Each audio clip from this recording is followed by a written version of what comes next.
కింద గుంపు బాగుపై సుమారు 65 లక్షల రూపాయల వ్యయంతో నిర్మాణంలో ఉన్న బ్రిడ్జ్ పనులను ఎమ్మెల్యే పాయం వెంకటేశ్వర్లు పరిశీలించారు.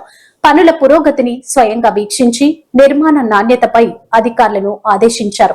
ఈ బ్రిడ్జి నిర్మాణం పూర్తయితే స్థానిక గ్రామాల మధ్య రాకపోకలు సులభతరం కావడంతో పాటు వర్షాకాలంలో ప్రజలు ఎదుర్కొనే ఇబ్బందులు తొలగిపోతాయని తెలిపారు. పనులను వేగవంతంగా పూర్తి చేసి ప్రజలకు అందుబాటులోకి తీసుకురావాలని అధికారులను ఆదేశించారు. ఈ కార్యక్రమంలో మండల అధ్యక్షులు గోడిసాల రామనాథం, ఉప సర్పంచ్ రామ్మోహన్, జానంపేట ఉప సర్పంచ్ దాట్ల రాజేష్, తొక్కుగూడెం సర్పంచ్, ఉప సర్పంచ్, ఉప్పక సర్పంచ్ మట్టా బాబురావు, ఉప సర్పంచ్ కోడం రామ్మోహన్ రావు, బయ్యారం సర్పంచ్ సందీప్ రెడ్డి, వెంకట్రావుపేట సర్పంచ్ సుతారి సింధుజ, ఉప సర్పంచ్ మాటూరు రవీందర్ మరియు గంగిరెడ్డి వెంకటరెడ్డి, గంగిరెడ్డి శ్రీనివాసరెడ్డి, లక్ష్మారెడ్డి, గుట్టయ్య, పేరం వెంకటేశ్వర్లు, అచ్చా నవీన్, కాంగ్రెస్ పార్టీ నాయకులు, కార్యకర్తలు తదితరులు పాల్గొన్నారు.